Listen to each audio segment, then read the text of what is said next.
September 13th meeting of the Berkeley School Board. If you'd like to follow along on our online agenda, you can do so on your phone or you can borrow a computer from Ms. Chires.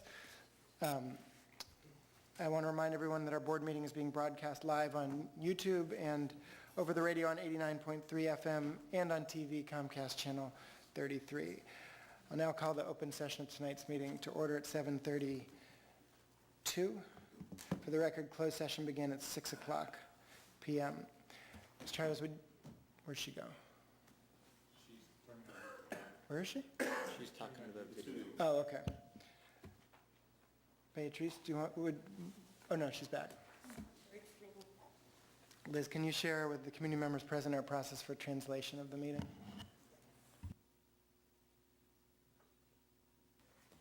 Buenas noches y bienvenidos. Si hay alguien que necesita traducción de inglés al español porque desea dirigirse a la mesa directiva, a favor de hacérmelo saber ya que le agregaremos más segundos al reloj.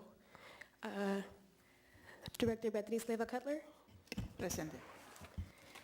Student Director Uma Nagarajan Swenson. Here. Director Karen Hemphill. Student Director Kimura Ashby. Here. Director Judy Appel. Present. Vice President Josh Daniels. Here. President Ty Alper. Present. Thank you. Now, I'm going to. Okay, now I have the honor of swearing in our newest member of the board, our student director from Berkeley Technology Academy. So, Director Ashby, if you could join me down here, and I'll administer the oath.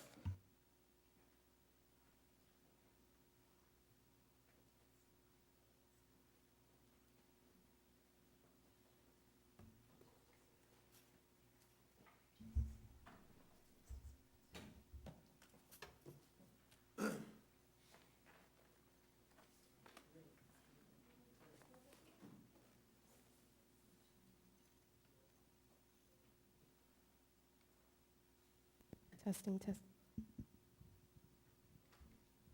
Okay. Hello? Hello? Okay. So raise your right hand, sorry, and repeat after me. I, Kimura Ashby. I, Kimura Ashby. Okay. Sorry. Oh, sorry. Do solemnly swear or affirm. Do solemnly swear or affirm. Solemnly swear or affirm. That I will support and defend. That I will support and defend. The Constitution of the United States and the Constitution of the State of California. The Constitution of the United States and the Constitution of California. Against all enemies, foreign and domestic. Against all enemies, foreign and domestic. That I will bear true faith. That I will bear true faith. And allegiance to the Constitution of the United States. And allegiance to the Constitution of the United States. And the Constitution of the State of California. And the constitutions of the state of California. That I take this obligation freely. That I take this obligation freely. Without any mental reservation. Without any mental reservation. Or purpose of evasion. Or purpose of evasion. And that I will well and faithfully discharge. And that I will well faithfully discharge. The duties upon which I'm about to enter. The duties of which I'm about to enter. Congratulations.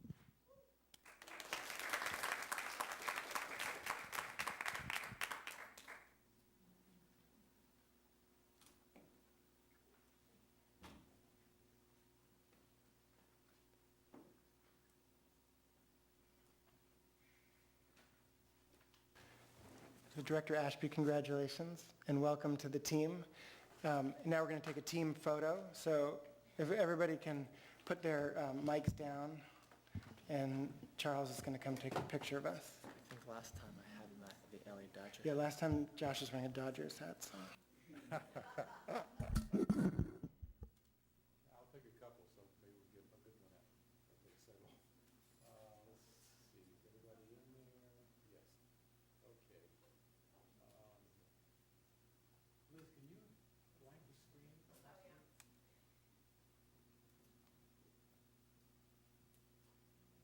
Thank you. All right, 1, 2, 3, cheese. 2 more. 1, 2, 3. 5, 1 more. There we go. Thank you. Thank you, Mr. Buss. Okay. We will now approve the agenda. Are there any changes requested in the agenda? I'd like to pull item 12.3 for action. Okay. Director Nagarajan Swenson would like to pull item 12.3 to action, so I'm going to suggest that we move it to after item 14.1 and discuss it at that point. Does that work for you? Yes. Any other, we're going to pull item 12.3, which is the approval of the Restorative Justice Coordinator for action, and put it in between items 14.1 and 14.2. Any other requested changes? Okay. Can I have a motion? Do you want to make a motion, Director Nagarajan Swenson, to approve the agenda? Yeah, motion to approve the agenda. Second. Second from Vice President Daniels. All in favor? Okay. Director Ashby, I'm going to pass you this to sign.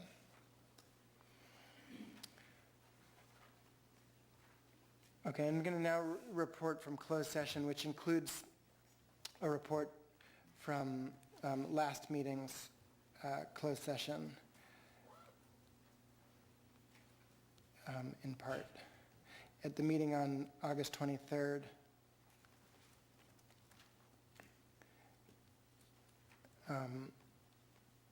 item 3.1.1, there was a motion by Director Hemphill to approve the staff recommendation with a second by Director Leva-Cutler, and the vote was unanimous, 5-0. That was item 3.1.1, claim number 16-087970. These are from the August 23rd meeting. Item 3.1.2, claim number 200-604-5891. There was a motion by Director Hemphill to approve the staff recommendation, a second by myself. The vote was unanimous, 5-0. Item 3.1.3, claim number PER 1603439. The board heard an update and gave direction. Item 3.1.4, claim number EMP 1501604. There was a motion by Director Appel to approve the staff recommendation. There was a second by Director Leva-Cutler. The vote was 3-2, with myself voting in favor and Vice President Daniels and Director Hemphill voting against the motion. Now, with respect to the items heard on closed session tonight's meeting, can you give this to Beatrice? Item 3.1.1, OAH, case number 201-704-1261. There was a motion by myself with a second by Vice President Daniels to accept the staff recommendation, and the vote was 5-0 in favor of the motion. Item 3.1.2, claim number 120300089. There was a motion by Director Hemphill, second by myself, everyone voted in favor of the motion, 5-0. Item 3.1.3, claim number 140700121. There was a motion by Director Appel, second by myself, to accept the staff recommendation, and the vote was 5-0. It was unanimous. Item 3.2,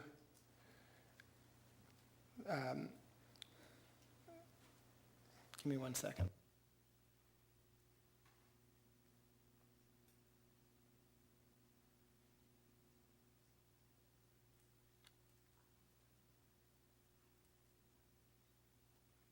Item 3.2, the board held a hearing and deliberated on one case. Item 3.3, the board discussed the superintendent's evaluation and will return to closed session at the end of the open session. Okay.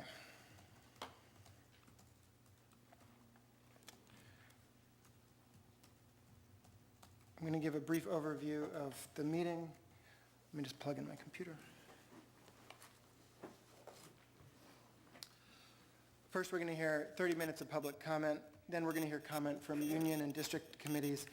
Then we'll have comments from the superintendent and and the board. Then we will consider our consent calendar, which are items that the board may vote on all in one motion. Then we will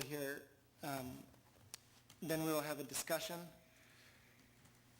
on the Academic Support Index, an update on the use of the Academic Support Index in the district, and then we will hear 5 action items, the 4 that are listed on the agenda, plus item 12.3, which was pulled for action. At the end of the meeting, there will be another opportunity for public comment, so if you do not get to speak at the beginning of the meeting, you can stay and speak at the end of the meeting.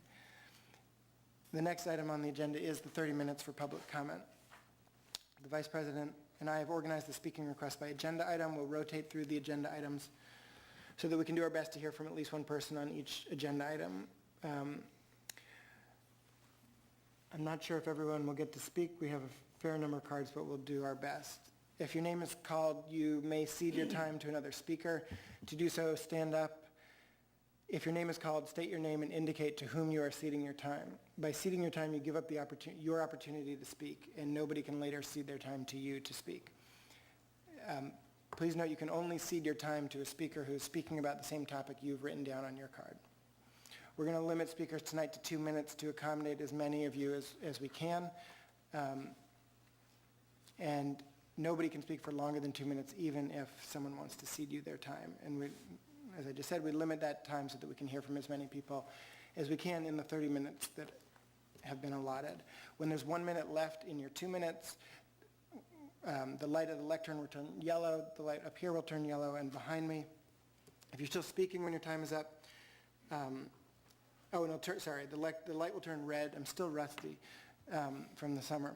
The light will turn red and you'll hear beeping, and if you're still speaking when the red light comes on and you hear beeping, please finish your sentence, but please do not speak beyond your time so that we can get as many people as possible to speak in the 30 minutes.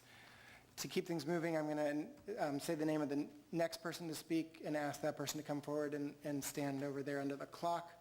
And I apologize in advance if I pronounce anyone's name incorrectly. During public comment, the board does not respond directly to comments or questions made. During the public comment, board members, the superintendent, and staff do take notes during public comment and often will follow up with the speaker after the meeting. Following the public comment period, there's a period on the agenda during which board members and the superintendent each have a few minutes to make a comment about whatever they want. This is a time in which board members can choose to, if they wish, respond to something said in public comment or make any other comment that they wish. We found that this process keeps our meetings running smoothly, allows for a maximum amount of people who can speak in the 30 minutes, and it ensures compliance with the Brown Act, which does not allow board discussions about items not placed on the agenda at least 72 hours before the meeting. One last point, I want to remind all of the speakers that there's not any little children in the audience, but they may be watching at home, so please keep that in mind as you speak.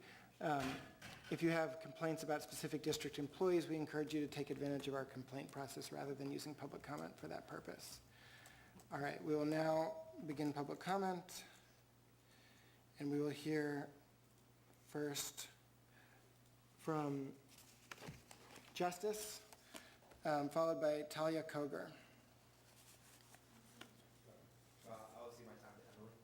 To Emily? Okay. This is on the subject of baseball.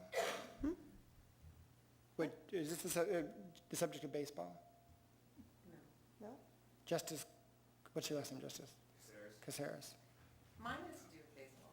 Oh. So you can cede it to me if you want to do that. What did the card says baseball? It does say baseball. Okay, so he can cede his time to someone who's going to speak about baseball. I'm going to speak about baseball. Okay, Is that all right with you? yeah, I mean, I'm going to speak about other things, but Okay. I'm certainly going to speak about baseball. okay.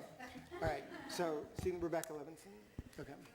Good evening, Board and Superintendent Evans. My name is Rebecca Levinson, and I am a parent of 2 students at BUSD, and I'm honored to be one of the 2 adult advisors to BHS Stop Harassing. I've spoken at the board many times over the last 4 years, and each time I've stood here asking you to consider the impact of BUSD policies, procedures, staffing, and the effect it's had on survivors of sexual harassment, harm, and violence. Tonight I want to talk about some of my hopes for our new academic year. And to give some context, I want to talk about what's happening in a neighboring school district.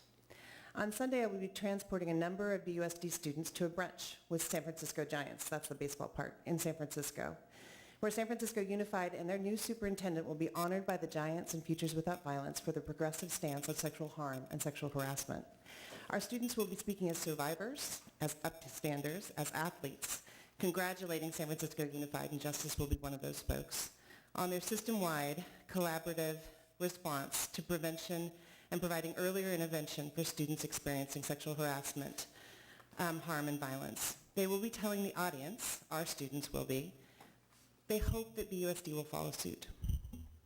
Part of the reason San Francisco Unified is being honored by the San Francisco Giants is they understand the value of athletic teams' potential to make change and influence their peers.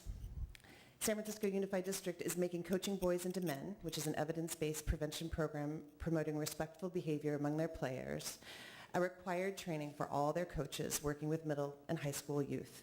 And this is how real change happens.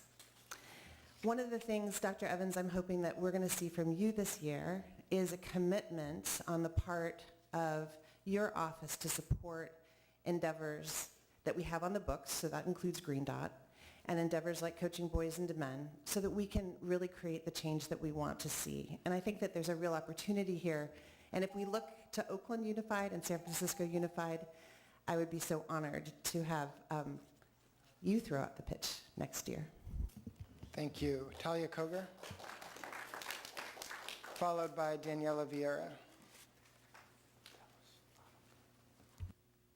Hi, my name is Talia Coker, and I'm a senior at Berkeley High School. Last year, I came before you and I shared my experience with sexual harassment, the way it impacted my school ability to attend classes, fear, and anxiety. I chose ultimately to drop my case because I had an awful experience with restorative justice and did not have the energy to go through a failed process again. When I brought my case forward, I wasn't looking to get him suspended or expelled. I wanted him to stop what he was doing and learn how to properly treat women. Because he didn't just do this to me, he did it to my friends. He did it to girls after me, and I told Dana Clark about this. What are a school's responsibilities to address sexual harassment and harm? A school has a responsibility to respond promptly and effectively. If a school knows or reasonably should know about sexual harassment or sexual violence that creates a hostile environment, the school must take immediate action to eliminate the sexual harassment or sexual violence, prevent its reoccurrence, and address its effects. Even if a student or his or her parent does not want to file a complaint or does not request that the school take any action on the student's behalf, if a school knows or reasonably should know about possible sexual harassment or sexual violence, it must promptly investigate to determine what occurred and then take appropriate steps to resolve the situation. I want to make sure that in the administrative regulations that this does not get lost. People who sexually harass often do not just do it to one girl. They do it to many, many girls. You need to follow up to prevent more harm and harassment from happening to others. Every student deserves to feel safe. Currently, the superintendent's guidance to his staff does not ensure this. My story is just one of many where no justice was served. Please make your AR specific so when students tell you they know that someone is being hurt, you help. Thank you. Thank you. Daniela Vieira, followed by Kyla Dangerfield. Hi, my name is Daniela Vieira, and I'm also a senior at Berkeley High School. Last year, I came to the board meeting and spoke about restorative justice. Sadly, I am here tonight to say the same exact thing that I said last year. I was extremely disappointed to see that the job description for a new restorative justice coordinator does not ask that they are trauma-informed. At Berkeley High School, we need a well-rounded team of restorative justice coordinators who are not only skilled in facilitating restorative justice after a fight, but after rape. Nuri, who was on staff last year, was a perfect example of the type of restorative justice coordinator that our school needs. Training the restorative justice coordinators that we have now is not enough. Victims and the people who cause the harm need someone who is extremely knowledgeable, has a passion for the subject, and is able to talk to students in a specific way. This type of restorative justice coordinator cannot be performed by someone who is used to settling disputes that are not related to sexual harm. So to quote exactly what I said last year without the parts about Nuri, what our school needs is 1, Given the data about sexual harm at Berkeley Unified School District, we need a full-time restorative justice coordinator that is specialized in sexual harassment and harm cases in order to provide enough support to Berkeley High students. For example, someone with a social work background who has experience working with youth. 2, create policies that comply with victims' needs and really listen to what they want. Please make this process quick so that they don't have to wait 72 days to be heard like I did after my case. Finally, I want every student to understand what restorative justice is. We get emails about restorative justice, but nobody really knows what that means. Please have it be a part of welcome assemblies, social living classes, and a part of the fabric of the school, so that coming to Berkeley Unified School District feels like the right and safe thing to do when you have been harmed. Thank you. Thank you.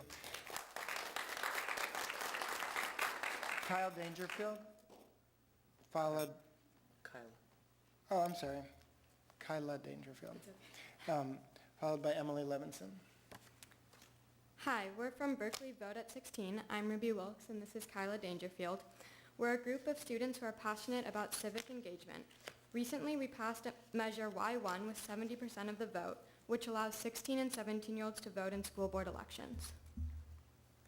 We're still working out the logistics with the Alameda County as to what will be on the ballot for 16 and 17-year-olds in next year's election, and we hope to inform students about their voting and hope to have a place that's convenient for all Berkeley High students to be able to vote. We'd like to thank you for your ongoing support and endorsements, and thank you so much. Thank you. Heidi Goldstein. Oh, sorry, I forgot you, Emily. Emily, and then Heidi.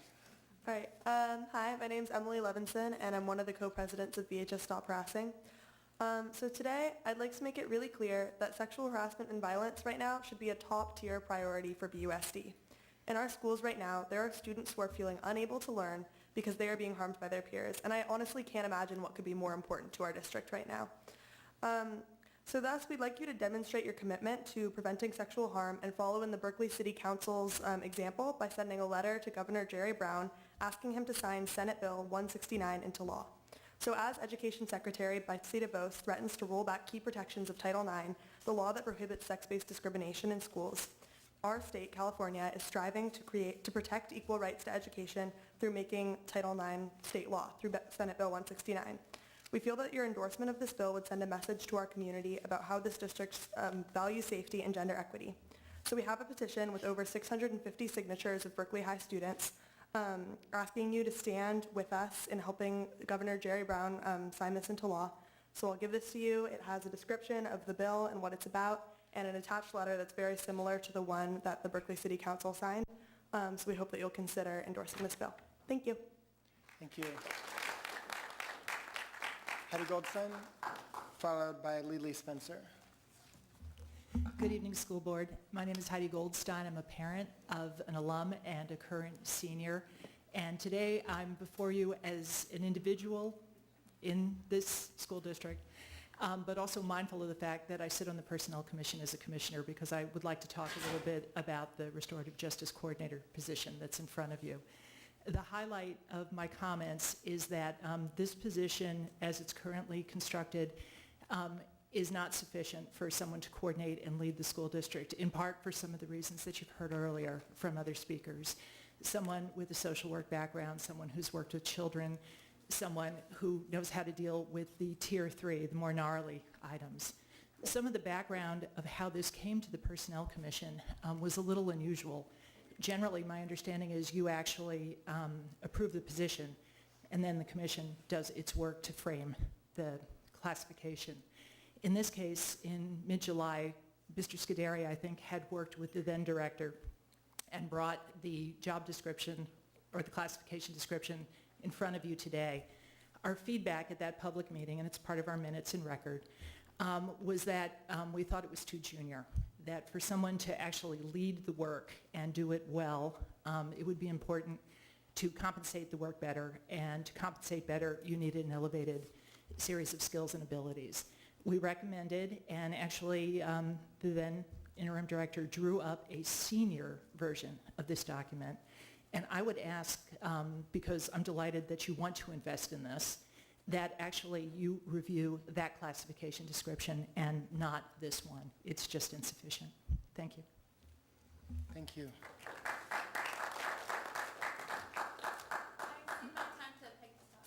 Okay. Ms. Scott, followed by Selah Parker. Selah?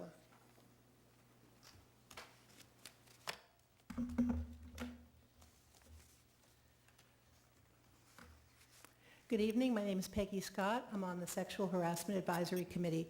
And first, Josh and Ty, I want to thank you for a very open process for the complaints AR. It was rushed, but it was open, and I appreciate getting to participate.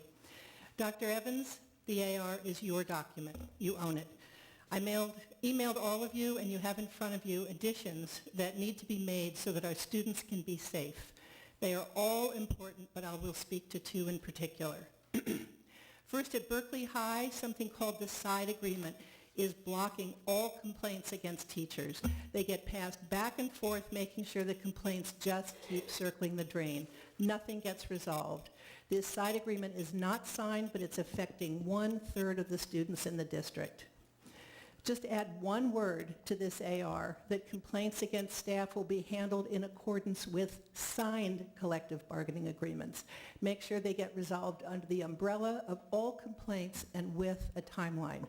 Please bring them to resolution instead of blocking them. Second, the schools and the district must take seriously reports of sexual harm no matter where they come from. A very serious trafficking report was blown off this past spring more than once because it did not come from the student who was being trafficked. You guys have to stop playing with this stuff. We are 10 miles from International Boulevard. This was very serious. Your mandated reporters are not reporting because they understand from you that you think reports have to be first person, and that's wrong. For 20 years, it's been required by law to follow up on these reports with investigations, no matter how you hear that sexual violence or harassment occurred and whether or not the student who was harassed made a complaint. Dr. Evans, this trafficking happened on your watch and it was ignored on your watch, and you can fix this. Please inform Dana and all school staff that they must accept reports no matter where they come from. Thank you. Thank you. Ms. Parker, followed by Dina Tassini. To Ronnie Marks. Okay. Ms. Marks, followed by Dina Tassini. My name is Ronnie Marks, and my two sons have attended BUSD schools since kindergarten. One just graduated BHS, and the other is now a junior.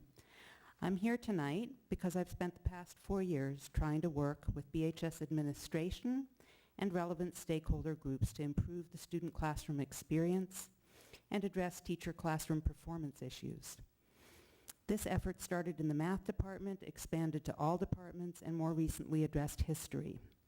In my experience, administrators and teachers clearly desire the best classroom experience possible for students. However, there's a catch-22 that must be addressed, even with the revised ARs. Last school year, I learned about the existence of an unsigned side agreement between BFT and BUSD that stalls complaints and teacher performance investigation. The content of this agreement greatly slows progress. Current processes do not allow parents or students to have their issues addressed informally, and the formal process is daunting. Written and disseminated policy is not followed because of this side agreement, which does not align with the publicized complaint process and is not transparent. It's used by administrators and teachers, and the result is very little progress. After years of frustration, I submitted 3 formal complaints to BUSD, 2 pertaining to teacher performance, and 1 to the broken complaint process that relies on this side agreement. I requested an external impartial investigator be the steward of my complaint because BUSD has demonstrated that the side agreement and existing processes do not work. So when you consider AR 1311, please do not fail to consider this side agreement. I ask the board to ensure that complaints be properly investigated, that the AR process works effectively, that the side agreement and the revisions of the AR is the first step, and that the side agreement be removed. Thank you. Thank you. Okay. Okay, thank you. Thank you. That concludes the public comment period. Now there's an opportunity to hear from our unions. Ms. Campbell? No? Any other union? I don't see any other union reps. Okay. Is there anybody here from one of our district committees? Nope. Moving right along. Now we will hear comments from board members and the superintendent. Who would like to? Go ahead, Director Hempel. First of all, I want to thank those that came for my office hours last time. It was always great to have people to come. I unfortunately will not be able to go to the office hours that I would have the second Saturday in October. At the last minute, my cousin called me up to implore me to come for my great aunt Iola's 100th birthday celebration. I just saw her in June, so she's not expecting me to come, so this will be a huge, she doesn't have any children of her own, so her nieces and nephews are all she has. So sorry to cancel out, but you only have one 100th birthday celebration. I also will not be I'll be going out of town for a little bit, and as the superintendent knows, will not be here for the 27th board meeting. And I will not be checking email, so if you are trying to get in touch with me, do not be surprised if it's not till the first week in October.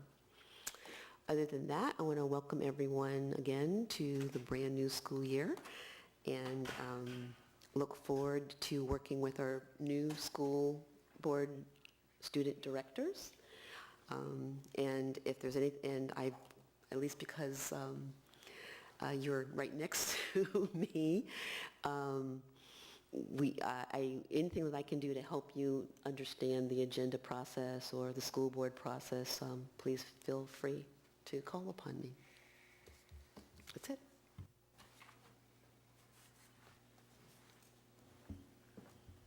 Go ahead, Director Appel. Thank you, President Alper. So good evening, everyone. I wasn't here in person at our last meeting, so I'm happy to be here in person today. And so, I came back, and now school has started, and our students are now well in the swing of things. And it seems from what I'm hearing that the school is getting off to a smooth start. So I wanted to start by thanking all of our teachers, all of our classified staff, and our administrators for coming before school to helping prepare the schools for our students, welcoming our students, and helping them get situated. And I want to thank this is my positive thinking, I want to thank all of our students for showing up for school, for engaging in your learning, doing your homework every night, listening to your parents, I'm just kidding, and being polite to your teachers and your peers and to the schools. So I've been thinking a lot lately about our schools and what I want to focus on this year, and also beginning to look at some of the data that's coming up, and I think we're going to continue to have a lot of really important conversations this year. I'm going to be honest and say we didn't get all of our data. If you look at the discussion items, you can see some of the data from last year and related to our LCAP goals. And there's some questions at the state level, so you'll notice some of the data is redacted. But if you look at the data that you do see, you'll see that despite a lot of efforts and a lot of energy that we're putting into trying to close the racial predictability of academic achievement for our African American students, that in fact we are not making the progress that we want to. And I keep believing that each year that we will see more improvement, and I'm hoping that the efforts that we're making will continue to improve. But I really feel like we need to keep our eye very closely on that. On the positive side, it's been encouraging to see over the last 5 years the improvement of our Latino students' scores, that we've almost closed that achievement gap, so that's very promising. Anyway, so I was thinking about a couple of things that I want to do this year, and I'm running out of time, so I'm going to go into some of these next year. But what I do want to say for now is one of the things that I'm really interested in is making sure that I'm being very open to hearing the input from parents about what they and what you all want to see in our schools, and particularly inviting all of our parents and making sure that you know that in addition to our office hours, we're all available anytime that you want to try to either email us or meet with us. And I think I speak for everyone in saying this, to tell us your ideas on what you're seeing in your class, in your kids' schools.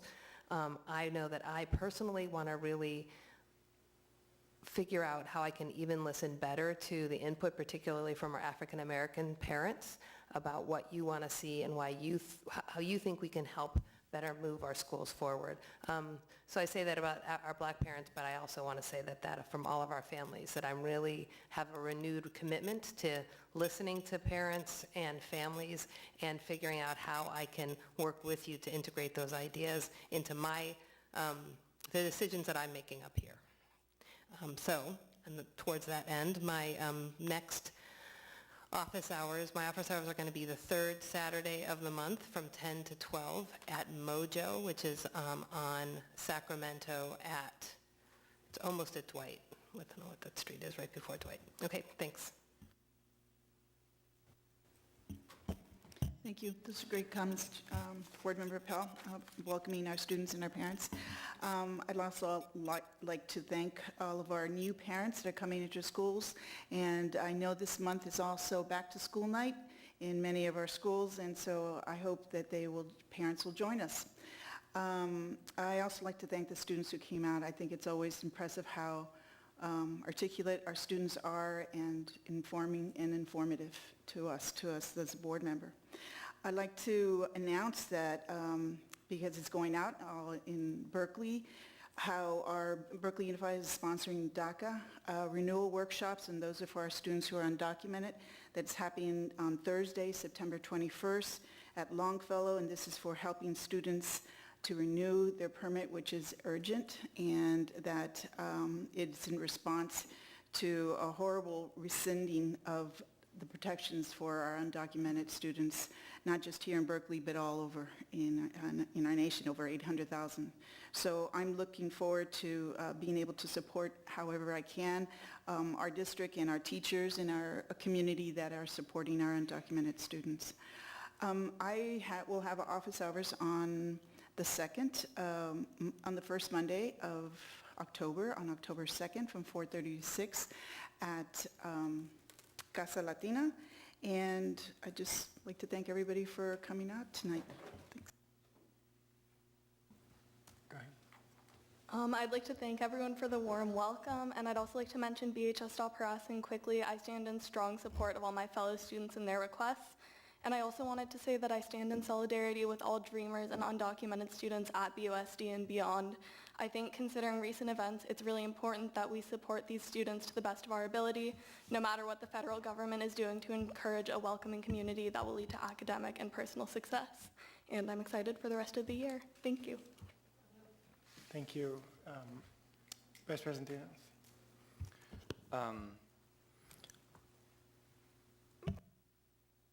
Dr. Hempel wanted to add something. I just wanted to quickly say that I wanted to appreciate everyone who turned out for the K through 12 day at San Pablo Park this past Saturday, and kudos to the Office of Family Engagement and Equity.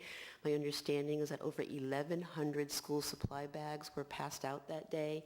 In addition, it turned out that there was a local church that was also doing community outreach, that was doing free barbecue, and also had information tables, and so it ended up being a a serendipity kind of thing, in which the two events became one, because you really couldn't tell where one started when the other one ended anyway. And just a lot of great work, a lot of fun that day, and 1,100 bags of school supplies is an amazing feat. That's a lot, and clearly we have students that are in need, and we're able to get that, as well as information from everything from tenant assistants. The police department was there, the fire department was there. It actually got confusing who was here because the church invited them, who was here because of the district, so it ended up probably being twice as many vendors, including mental health providers that were there. So again, thank you, the Office of Family Engagement. I'm sure that that was a huge thing to put together, but 1,100 school supply bags. Director Ashby? I would like to say thank you for welcoming me, and I look forward to serving for the rest of the year. Thank you. I'm sorry, I know I talked a long time, but I wanted to welcome both of our new student school board members, and I didn't have a chance to meet you before, but I'm very happy you're joining us. Superintendent. Yes, welcome, Kumara. It's good to see you. Thank you, everyone that showed up to Solano Stroll on Sunday. It was great. I know it was hot, but it was really nice seeing all of our new parents as well as our returning parents to BUSD. Just a reminder, middle school night is Thursday, September the 14th. Check with your school for the exact date, the exact time. And also, I just want to remind everyone that the Office of Family Engagement is sponsoring Why Ninth Grade Matters at the high school on Tuesday, September the 19th at 6 p.m. And this is the event to really support our students of color. And then that's it. Okay. Now we will consider the consent calendar. Is there a motion to approve the consent calendar? With the change of moving item 12.3 to action. So moved. Motion by Director Appel. Second. Second by Director Hemphill. All in favor? Aye. Okay. Pass the consent calendar. So now we're going to move to item 13.1, which is our discussion item. Oh, right. Director Appel has graciously agreed to facilitate this discussion, so I'll turn it over to her to introduce our presenter.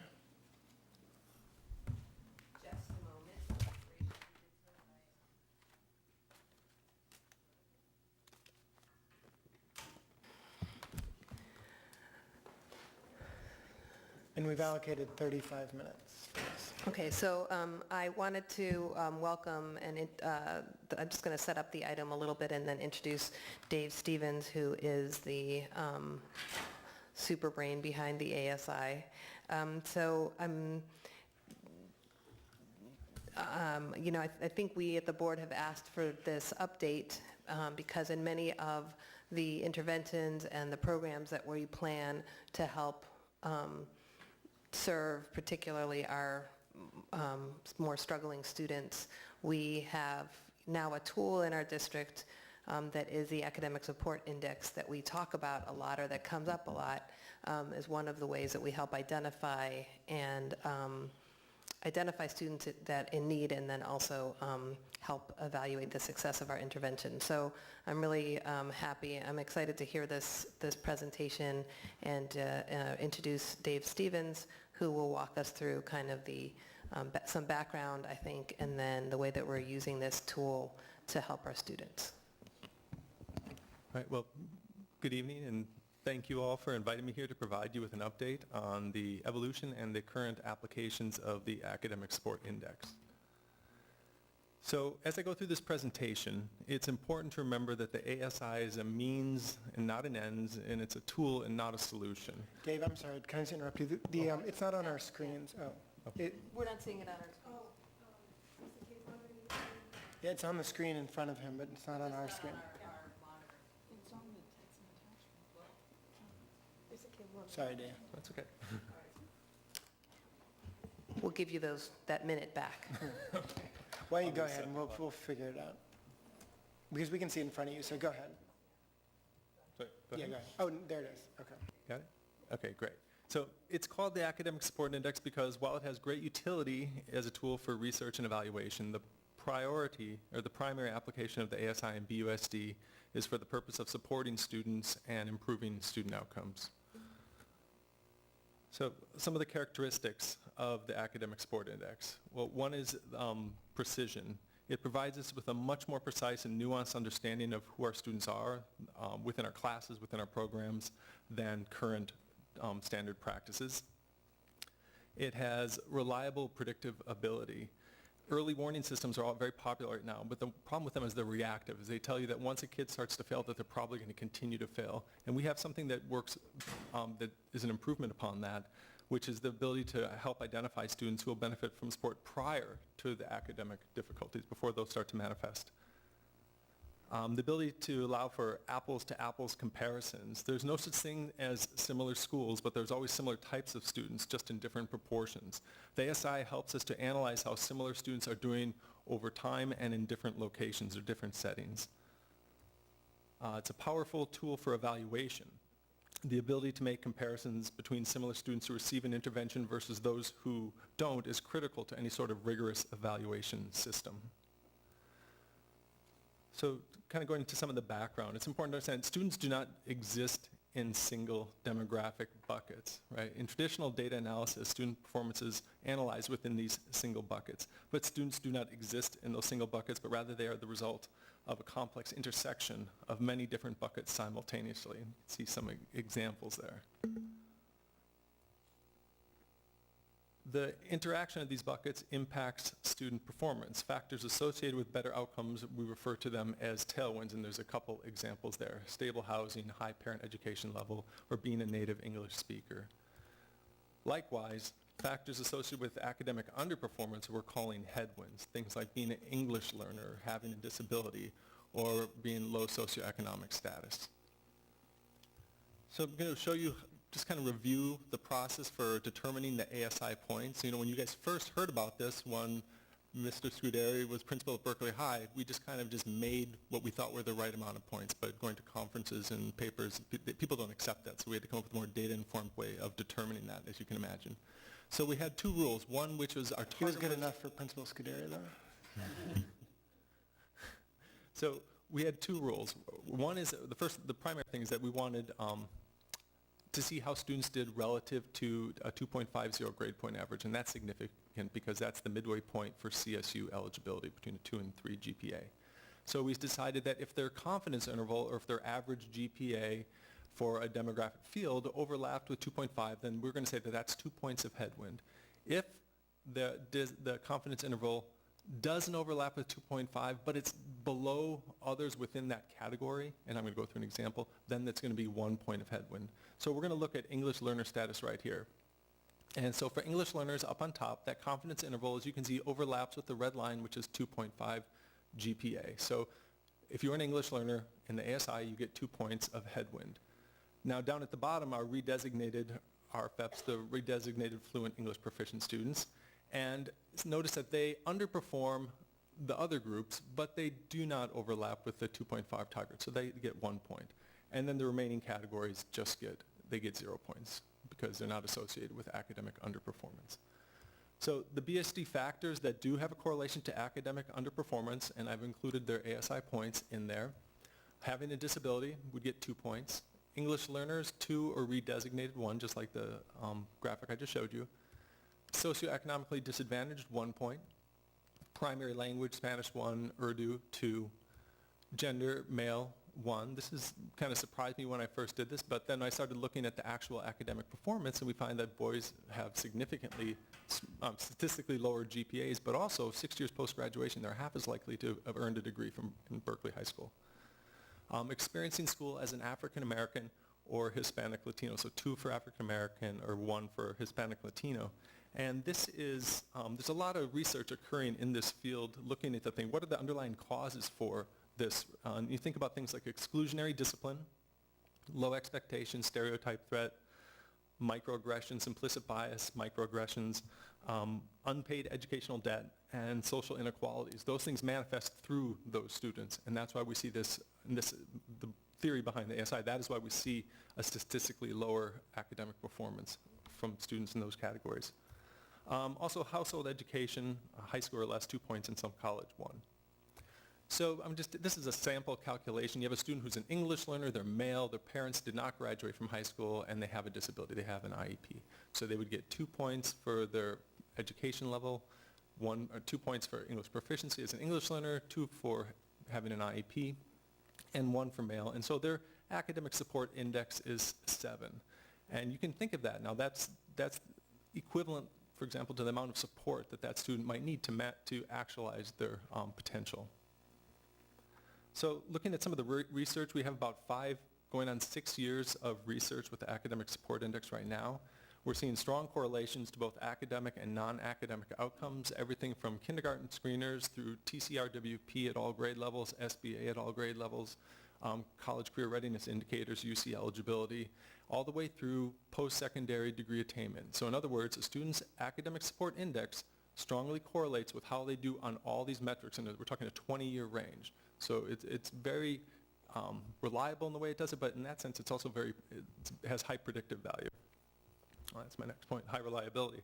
So students with ASI perform similarly year to year and across school to school, and about 250,000 students have now been scored on the Academic Support Index. I'm presenting, or hopefully presenting, a paper in New York in the spring, looking at a rural Vermont district, Berkeley Unified, and a large urban district, and we found that the ASI works in all settings, and students of similar ASI perform similarly. It's significantly better than other methods for identifying students who struggle. We think about LCAP unduplicated. I did a paper, or presented a paper 2 years ago at Sarah, and showed that unduplicated is between 20 and 40% less likely to identify a student as academically underperforming as ASI 3+. That was the comparator I used. And ASI 3+ identified at least 90%. Under most of the metrics I looked at, the lowest one was GPA below 1.5, was a little bit lower there, but it's significantly better than unduplicated. And if you extrapolated what we found in Berkeley to the state budget, it would be a reallocation of over $100 million towards students who are in need. Now, it did this also with fewer false positives and fewer false negatives. It was more precise with the students it identified. ASI presentations in publications. I've presented papers on the ASI at Sarah the past 3 years, and AERA, American Educational Research Association, last year and the prior year. And there's a chapter on the ASI is scheduled to be in the upcoming edition of the Cambridge Handbook of Applied School Psychology, edited by Dr. Worrell at UC Berkeley. And as most of you know, in 2014, the ASI got the Outstanding Paper Award at SARA, California Educational Research Association. So to the meat of it, how are we using the Academic Support Index? Well, in the district, at the district level, it's being used significantly with data analysis. Comparing performance across time, we can look at ASI bands. For example, how did ASI 2 do this year versus last year? Are we seeing improvements there? It's the ability to make those apples-to-apples comparisons. We look at the clusters ASI 0 to 2 and 3+, because those two groups perform significantly different, with ASI 0 to 2 tending to meet or exceed standards and 3+ significantly falling below. So if you think about where we want to direct our resources, that would be the group. The ASI clusters of 0 to 2 and 3+ are available in Illuminate. So every teacher, when they look at an assessment in Illuminate, has the ability to with a one click, can filter, say, how are my 0 to 2 kids doing? How are my 3+ doing? And that's where we see a lot of like our equity goals happening in some of the schools. Reframing the evaluation of programs. So we have a lot of programs like, for example, Bridge, that are designed to improve college matriculation rates. Because the ASI helps us make apples-to-apples comparisons, we can actually analyze, is Bridge getting differentiated outcomes for its students? And what we were able to find was that, yes, not only are they getting higher rates in the school overall, but they are doing it with some of our students with the greatest needs. Reframing how we think about students. I've done a number of presentations to help students or help parents and community better understand how we are identifying students who will benefit from extra support, and I've gotten very positive feedback from community members when they start thinking about students through this different lens. At Berkeley High School, where it all started, we have the LCAP focal students that are funded each year. These are the students that our intervention team supports. The ASI is a significant part of the identification of those. We look for students with high headwinds to make sure they're getting high support. Our equity goals in the single plan for student achievement, we have goals, but then we always break each of these goals down to look at how our ASI 3+ students are doing. And we've seen some really interesting data through that lens. Constructed response, this is a big thing that we've been working on for many years. Over the last 4 years, we have averaged a 30% increase in mastery for students of ASI 3+ between the pretest at the beginning of freshman year to the post-test at the end of the sophomore year. And we see that improved writing capacity play out in their SBA writing scores, which is really important. It's an external validation of the work that's going on. So this focus in professional development on this population is playing out, and we're seeing it show up in the data. We have professional development that addresses these headwinds. We think of things, for example, constructing meaning. That is addressing a significant headwind for English learners, but a much broader population as it works towards making curriculum more accessible to a greater number of students. In the middle schools, we have the math department. Ryan Healy, who's our TSA for middle school math, has been doing some really interesting work. Last year, he had the teachers looking at the prior year's performance of ASI 3+ students. They identified which questions did they struggle with, and they focused on what are the standards within those questions. And they focused on their ASI 3+ kids within their class, doing some pre-teaching, other strategies. And in one example, I think it was in the paper, the cover letter I sent you, they had a 22% increase in mastery for that population. So they're getting some good results by focusing their professional development that way. They're also using the same protocol that we use from middle to high school to identify students for support in 6th grade. And within some of the middle schools, they are using ASI and unduplicated in combination to identify which students they want to make their focal students that their teachers are paying extra attention to. So some possible next steps, there's this term I've coined called preventive analytics. So we have predictive analytics, where we use data to try and predict outcomes. But if we know an outcome, a potential outcome, I think in education we have an obligation to try and interrupt that. So that's why I like to think of preventive analytics. And that to me comes with early intervention. And as an example, at the end of third grade, a student who's ASI 3+ is 7 times less likely to meet standards on TCR-WP and 12 times less likely to meet standards on the Smarter Balanced Assessment. But what's important is that we know students' ASI in kindergarten. We do not have to wait 3 years to see that manifest. We can start intervention, support, additional time with text, whatever it is, but we can start early on. We do not have to wait. Expanded evaluation of programs, interventions, and policies. There's a lot of potential there. We can use it, for example, to evaluate the ability of, for example, our student assignment system. Are we really getting diversity? And how are we defining that? Since the ASI is amalgamation of all those different demographic factors, it's actually a really nice catch-all for all those different things. And using the diversity index, using the ASI within the diversity index can be a really good way to see if we're getting what we expect with that. Data analysis over time. So the ASI allows for comparison of similar students over time and adjusts for these changes in demographics. We talk a lot about how Berkeley is changing. Well, I can guarantee you see improvements year to year if the city gentrifies in a certain direction. However, we have the ability to say, well, how did 3s do 5 years ago? Are they doing the same now? And that's a real way we can actually find out if we're getting true improvement and not just demographic shifts. So the power to improve outcomes, to me, is in the tailwinds. So it comes in the form of high-quality teachers and support staff, making sure that our neediest students are matched with our best teachers. Effective interventions, we should be rigorous evaluating all of our interventions and programs to make sure we're actually getting the outcomes that we hope, and it's not just through some sort of selection bias of which kids are getting into them. Positive school climate and culture. High expectations for all students. There's a quote from Dr. Well I really like, which is, don't lower the bar, but raise the floor. And raising the floor, to me, is a metaphor for the tailwinds that we can provide. Ongoing monitoring of student progress. It's critical that we know how students are doing. The ASI can point us in advance to who may need extra support, but we do need to be monitoring that progress with authentic and effective, accurate evaluations or assessments. And evaluation of schools and programs. We're a public school. We have to be effective and efficient with our resources. And we need to identify areas of success, and then we need to build by borrowing. So if it's working one place, we need to take that and apply it other places. And just in summary, the Academic Support Index can be a valuable tool in the development, implementation, and monitoring of those tailwinds and their ultimate impact on student performance. There's a lot of untapped potential in this tool, I believe. Thank you, Dave. Okay, so now we have about 20 minutes for questions for Dave Stevens. So do I have anyone who has any questions or comments? Thank you very much for this work. It's very intense, and the things that come to my mind in terms of our students is we've been doing this since 2000, we've been doing this ASI scoring, assessing. We're in probably the 5th year of it right now, but there was a significant shift in how it's calculated I think 3 years ago. Okay. Maybe 4. So we can essentially see the students who scored high in their ASI right now that were in 9th grade that are seniors, and how are they doing in faring?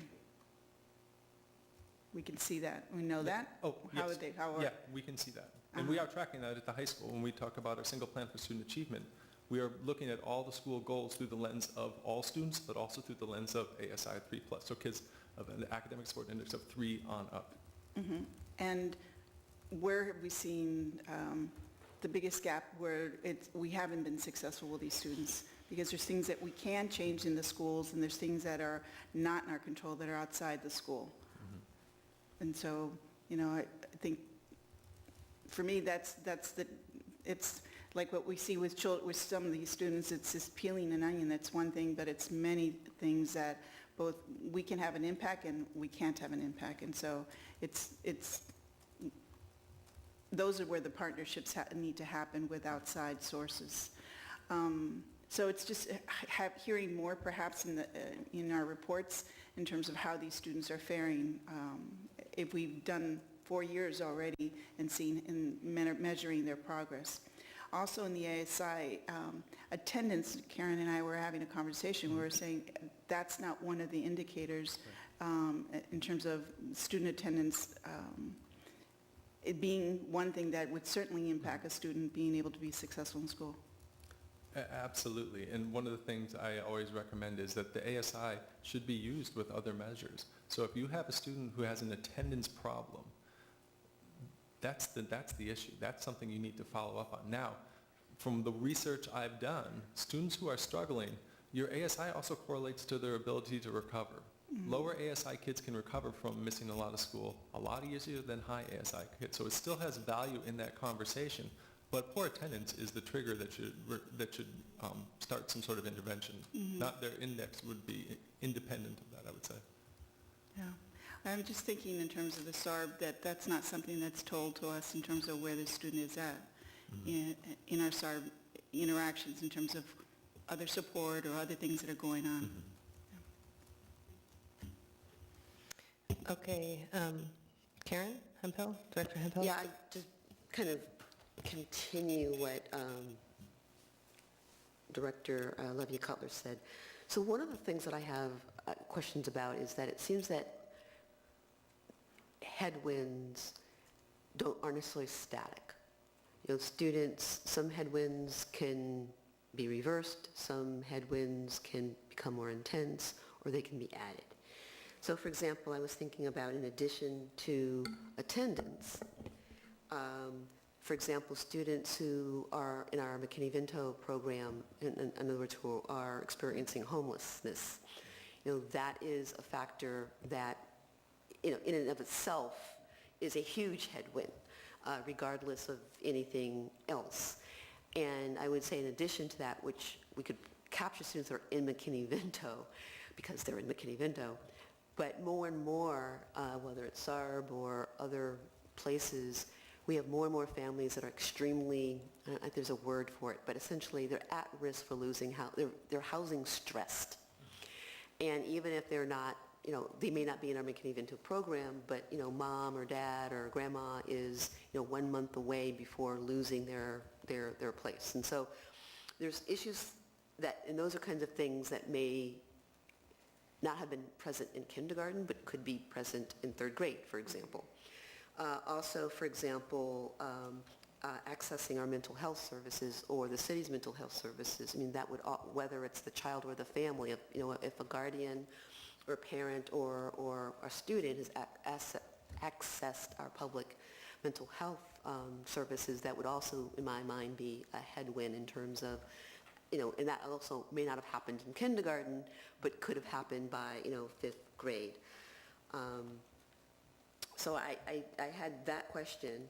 And then the other thing I was interested in is whether or not we've looked at our ASI trends since for years ago? In other words, do we have more kids now that are maybe 5 plus as opposed to 4 years ago, maybe, the average was 3.2, right, ASI, and perhaps now our average is, 5.1 ASI. Because I think that would be helpful for me, because I think sometimes when we see our data, if we know that all things are equal, so to speak, that's kind of one understanding of where we are with our outcomes. If in fact it has changed, and so the average ASI is higher, that to me would warrant more resources to even stay where we are, right? So as a policymaker, that would be helpful to me to understand just, is it doing better with the programs that we have, or we now have more students that are at the higher levels of ASI, so we really need to be doing something in addition or different than what we've been doing. So that would be very helpful for me. And the other thing is I do appreciate the fact that your slide on ASI risk, so to speak, said experiencing being African American or Latino. It's not being African American or Latino. It's the experience you have of being of color in an institution that was not designed to help you succeed. And I think for me, that's the hardest part of how do we address that, because if we can't address that, whether it's the microaggressions or it's those expectations, then I think that for me, that's a lot of why, a lot of that experience is why students, even who maybe have fewer headwinds other than that, still aren't successful, particularly at our high school. That experience, whether you are middle class, working class, or struggling to put food on the table and a roof over your head, there's that consistent thread of experience, which I've certainly seen with my son and his friends. And so, and I think that's an area that we really need to do a lot of work, because I would say that it's a multiplier in the sense that if you have other risk factors, then it reinforces those stereotypes, which makes that be a huge cause of us not succeeding. Yeah, and that's one of the really important things about the Academic Support Index, because it looks for the cumulative impact of those headwinds. It starts to show that there is, even within Black or African American students, we have a significant amount of diversity of headwinds, and their academic performance can also be teased out along the lines of the amount of headwinds, and they're more disproportionately likely to be socioeconomically disadvantaged, and so on. Have those additional headwinds. Did you have a response to what I said about kind of these other factors and also being reassessed, because particularly for some of these things about like experiencing homelessness, which low income is not the same as being, is wondering where I'm going to sleep tomorrow. Right. So the Academic Support Index is really limited to demographic fields that we have good data on for everyone. Now, if a student is homeless, it doesn't matter what their ASI is. That should trigger a significant amount of support, right? And as far as some of these other things, we have a rubric now that we're using from the transition from elementary to middle and from middle to high school, where we try and capture some of these other things about, are there concerns about the students' mental health or health concerns? Are there concerns about the peers they're hanging around? And we use that rubric along with the ASI, and that's how we're identifying our focal students, because as a separate tool in and of itself. But I do think, though, to Karen's point, McKinney-Vento we all know every kid either is or isn't, so that does seem like have you looked at when I've asked about the data quality, I've been told that those getting served are yes, but as far as what's in our data system, it's problematic. And maybe that's something that's going to improve over time. Josh, did that answer your question? Director Daniels? I'll say thank you for your work, and you're obviously getting recognized for it in the education community, so congratulations to you. Thank you. This is very impressive work, Dave. This is just and your presentation, I think, really articulated some of the key points, some of which I just want to reiterate because I think it's helpful to think about them as we approach some of our decision-making processes for the next year or so. But I first want to start out by sort of putting in my own words what I heard you say, which was that the buckets, if you go back to that slide, they're not judgmental. We're not making sort of a sociological statement about any aspect about living in a society or identity or anything like that. What we're trying to say is based upon the data that we have available to us, we can predict, for better or for worse, fairly well that these are the students who will struggle in a number of key areas. And for me, what stood out is, sort of exemplifies that as Urdu. So I wouldn't necessarily think, based upon that if your primary language is Urdu, that says one thing or the other about our ability to serve you as a student. And so I guess I might offer that these are the things that make it, for whatever reason, difficult for Berkeley Unified to serve you well. Not every person who fits this, but in general. With some fairly high predictability. I mean, our squares are pretty impressive.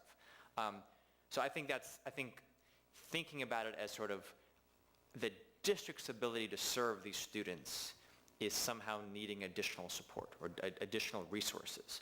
And so it's not, I'm worried that someone might, and you've said this, but someone viewing this might say we're somehow judging who has it harder or easier, and that's not what this is all about. This is about the predictiveness and how we can target resources. A couple of quick comments about these buckets. Just something to consider. I don't know if this makes sense. I don't know if there's data around it, but gender is male versus gender identity is male, and to what extent we have data around that. I don't know how big the numbers are. So just something to think about. I don't know. If someone identifies as multiracial, how does that factor in with the second to last bullet in particular around experiencing school as an African American or Hispanic Latino? Yeah, so how we are required by the state and federal guidelines for reporting under the you always see data by reported race. It's really problematic. About 40% of our children of African descent are not in that data. And if you're African American and Hispanic, you are Hispanic. You are not in the African American data. So when I give someone points for experiencing education as an African American, I use the broader term child of African descent, and then I look for Black or African American in any of racial category 1, 2, and so on, and then they would get those points. Okay, thank you. Because the assumption is they're experiencing the world and school or education or school as an African American, and that reported race category wouldn't include enough kids. So another thing I want to say is I want to distinguish sort of predictive buckets like the ones you've listed here that for the most part are static. It is true that you can be identified as needing an IEP and then not. You're an English learner and then you're redesignated. So there is some ability to sort of move in and out, but for the most part, your ASI will be the same ASI that you have throughout your career within BUSD. Pretty much that's true. Yeah. The socioeconomically disadvantaged Good point. changes. So Sure. one of the things I really emphasize is a kid's ASI, these factors are outside the locus of control of educators. We can't change any of these things for the most part. Yeah. But what we can do is provide the appropriate tailwinds, and that's where we should be putting our energy and our thoughts. And I also want to distinguish that from something like attendance. So attendance is a very important indicator, but it's a reactive indicator, right? It's an indicator that if someone has bad attendance, we have already not been serving them well. Go ahead. I mean, it's exactly, so we can look at this and compare it to attendance, and we can say, oh, if you have an ASI that's high, you're likely to have high attendance. What can we do to address you as a Exactly, and so we have a student who enters our district at kindergarten, at 6th grade, at 9th grade, whatever it is. We don't have to wait until their attendance goes bad. We can say this student has an ASI of 6 or 7. We know that we are going to, with not with 100% confidence, but a high degree of confidence that this student is going to need additional support for us to be able to serve this student well. And so I want to emphasize that it's not that we shouldn't pay attention to attendance or grades, but that this allows us to get ahead of the game as opposed to be reactive, which is a much more expensive and difficult proposition. However, that is what most school districts have been doing forever, or to have very generic buckets, which you talk about in your write-up, which is, African American students or low-income students or EL students, which have some predictive value, but nowhere near the predictive value of this. And so I just want to sort of emphasize that the power of what this allows us to do is to focus our resources. And we all have sort of talked about in the past, the challenge we face is when we have limited resources, we can't meet everybody's needs. How do we get the biggest bang for our buck? And so the example is, do we spread out one FTE, one-third middle, one-third middle, one-third middle, or do we somehow target it more? And I was trying to think about, are there instances where we could use this to be more targeted? And so when we think about our LCAP for the next year, rather than simply talking about unduplicated students, could we talk about ASI students of a certain number or above? When we talk about budget reductions, are there reductions that we can make that would minimize the impact on students, on programs that serve a high degree of students, ASI or above, or consolidate programs and only have them focus on students with ASI of a certain number above? Oakland has the focus on African American male achievement, but they're not targeting it for an ASI, right? So you could think about an ASI of a certain number for achievement. Director Daniels, I'm just going to ask you to be aware. Sorry, I'm so excited about this, but thank you. I appreciate the push. Just a couple other things, like the ninth grade houses. I think we've talked about using ASI to make sure that the distribution is appropriate. Certainly in assignments and things like that. I just think there's a whole bunch of things that we can do to integrate this to allow us to be more targeted, because we have limited resources, and we might not be able to serve every kid in need, but we can serve those kids that we really think are going to need it in a much more cost-effective way. So thank you, Director Pell, for letting me be passionate about this and speak a little bit longer than most. It's great to see you so passionate about it. Director Alper, or President Alper, sorry, I didn't mean to demote you. No, that's okay. I know how much that matters to you. It does. So just real quick, I also really appreciate this, Mr. Stevens, and second, the praise. Can you just, so on this slide here, this is, so when you allocated the points, you were using BUSD data, right? So when the district in Vermont uses the ASI, they might have a different point allocation because they're using their own data, is that right? Well, so for the paper, I did both. I used our point rule, the rules, this, what I have right here, and I scored the students that way and evaluated against outcomes. And the same thing with the large urban district, which didn't have neither one had all the same data fields. I just used what they had. And very, very strong correlations.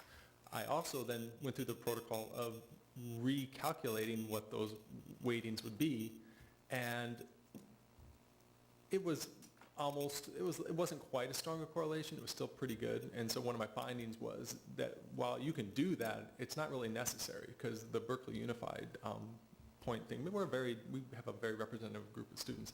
It seems to work in other locations as well. Yeah, that's interesting, because I was going to ask you how often you feel like we would have to redo this, the analysis to see what the points are. Like you could imagine either we could get better at, for example, providing educational services to students whose primary language is Spanish over time, so that if you ran the numbers 10 years from now, that would actually be 0 points, not 1 point, right? Am I thinking about that right? That could happen, yeah. In theory, anyway. Yeah. Okay. Yeah. I check it every year just to see how it's doing. You do? Yeah. Okay. And it hasn't changed. Okay, interesting. Last couple of years. Just 1 point, because to some extent, so if you get 2 points, that is a fixed, right, it's fixed at 2.5. But the 1 point is a relative point. So if the whole group moves up, you might go from 2 points to 1 point, but you're still going to have those 1 points, because the 1 point is the fact that it's relative to the others. So it won't always change, even if we are successful and improve the way in which we support those students. Yeah, I'm going to just take a couple of minutes because I wanted to, so, because I think that's an interesting point, and I was thinking about that as well. And I also think that it's really good. So now we have, I don't know if you guys remember, but we changed, did you have another thing? That we had, okay, I'll just, because before, so I don't forget. We had a different ASI, and then we had to readjust it because our data changed when we changed our standardized test. And so now we've been using this for the last 3 years. And the only danger of recalibrating is then it's going to be difficult to see the change over time, because that's part of what we're seeing is change over time. So if we keep adjusting it based on performance, then we can't really see our own improvement. That's what it seems like to me. Correct, right? yeah. I don't plan on changing it for a long time, hopefully. That being said, I have a couple of questions about the index, and then I wanted just to correct something. It's not calibrated around standardized tests. It's calibrated around cumulative grade point average. But I mean, in the old, my recollection was the original didn't it include the test? No, okay. No. That was just some of the correlations that were Okay, calculated. I'm wrong. But it did change 3 years ago. When I went from making up the points to having a system for assigning, okay. that's when it made the change. So a couple of questions. One of them is, I noticed that, so you give 2 points for having an IEP, basically, for having a disability. Did you ever look at the 504s? I have not, because we didn't have good data on that. Okay. And then I have this one question, the one thing that kind of gets to me is this gender, the males getting a 1. And I just want you to just explain that to us a little bit better, because it's a little hard, the group of people in our society who has the most power and privilege to get a point seems, I understand that the data shows that our students aren't doing as well, but just justify it for me once more so I can really get it. I think it's important to distinguish between my generation and kids many years younger. They might be experiencing a different world, so there could be something going on there. Males statistically differently underperform females, and not just at Berkeley High. This is a national phenomenon. They are less likely to get into college. They are less likely to graduate from college at a statistically significant level. And I'm not sure I know the answers to that. But I was very surprised when I first saw this. How does that work? But also it's really important that 1 point doesn't really mean anything. Yeah, no, I hear you. You're 1. That's, kids 0 to 2 do really, really well in our schools, and actually in every school I've looked at. So that point doesn't trigger anything in particular. But to say, for example, if you're a black male, it definitely makes a difference. Yeah. I mean, less so in Berkeley than some school districts, but even in Berkeley, it's several percentage points difference between all things being equal, how black girls and black boys do. So it is significant, particularly when you combine it with being of color. Yeah, so, I mean, on some indicators. I totally hear that. I think that when we looked at, several years ago when we looked at, you were in that group, when we had the African American Achievement Working Group, when we actually looked at the data for black girls, that black girls actually also don't do... Still a difference, yeah, but not very big difference, and actually they end up being more invisible because they tend to be less noticed. Anyway, so I do appreciate that, and I just wanted, the reason why I think I requested this item is because I see the incredible potential for our district, and it's kind of a gem that we have, and I'm happy to hear that you're starting to share that more and more with others around the state. I think that there's a lot of opportunities, I think much like Director Daniels was saying, to even use this data, to use this data to help drive our decisions, not exclusively, but because it's so, the fabric of it is pretty complex, and it allows us to look at intersectionality in a way that we can't often do. I think I want to echo what Josh was saying. I think there's a lot of potential for us here, and I think in the ways that it's somewhat objective, whereas a lot of times other things can be somewhat subjective. I think that that's very helpful. Combined, like you said, with other, like with the matrices for the transitions, and other real observations from teachers Right. and adults, because those are really valid as well. So anyway, thank you for the work. I really appreciate it, and I think that Director Leva Cutler will finish us off. Well, this is a question both to our assistant superintendent and our superintendent. In terms of hearing this presentation and hearing some of the questions that the board had, what are the next steps in terms of the ASI in our district and how we move forward in terms of, some of the things that we really want to fine tune and look more deeply at that we can probably use, not maybe as a filter, as a lens, but how can we use this, and what next steps you see with the ASI and the district and making some of the difficult decisions we see coming forward. So I'm actually glad you asked that question, because as Dave was preparing for this presentation, and so one of the slides that I had wanted in the presentation was, okay, we have the ASI, where is it being used, and what are the outcomes? And so he actually listed Berkeley High middle schools, but the thing that I took from this is we're not using it enough in the elementary schools. And so how is this being used in the professional learning communities, the cost teams? How can we start with the 3+ ASI students and go from there? Looking at our resources, I think Director Daniels, you talked about that, and really targeting, being more strategic, because a lot of these kids fall into that category, which we found. So that's how we're using it in terms of next steps. And so next year, when we come, we want to be able to say, this is the program, this is the support for these students, and here's the outcome. And we know that we can make a difference if we use this more strategically for this year. What is the evidence, I guess, or the documentation that the higher your ASI, the more services we are in fact, and support we are in fact providing you?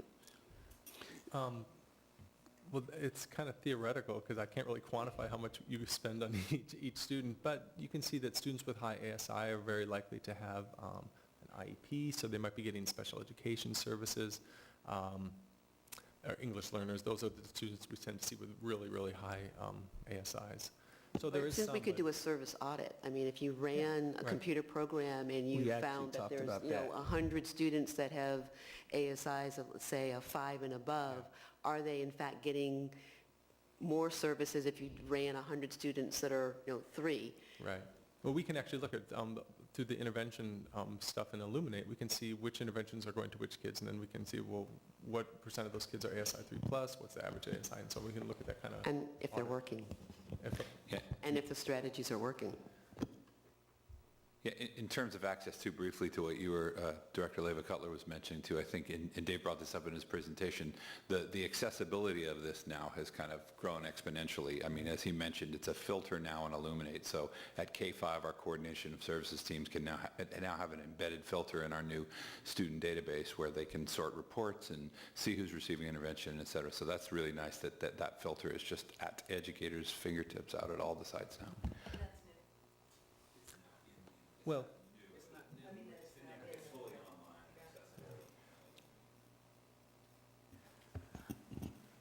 I'll be quick, I so promise. Director Daniels? Just as a check from my recollection, I believe that when staff came at the end of that first LCAP year to recommend reducing funding for middle school bridge, one of the bases for doing so was that if you looked at how it served ASI students at 3+ versus other ASI students, that it didn't show any benefit. And I think we used, I don't know if it was the same ASI, because it was a few years ago, but functioned the same, and is, I think, a good example of how we used ASI to say this, this should be targeting and helping these particular students, and there's no evidence that it is, and so therefore we made the decision to not continue the funding at the high rate. So in my mind, to use your example of tailwinds, where we're trying to put it through a wind tunnel so that it's more focused and stronger rather than broader and more diffuse. Thank you. Thank you very much, Mr. Stevens. Thanks for your work. if I could just thank Dr. Evans for his support with this, and Pasquale Scuderi, 6 years ago when I walked into his office with this crazy idea. Without his support, it would have died on the table that day. Thank you so much. Yeah. Okay. Moving on to item 14.1 for action. You gonna do? Yeah. Go. Get ready for that one. Let me pull up my stuff.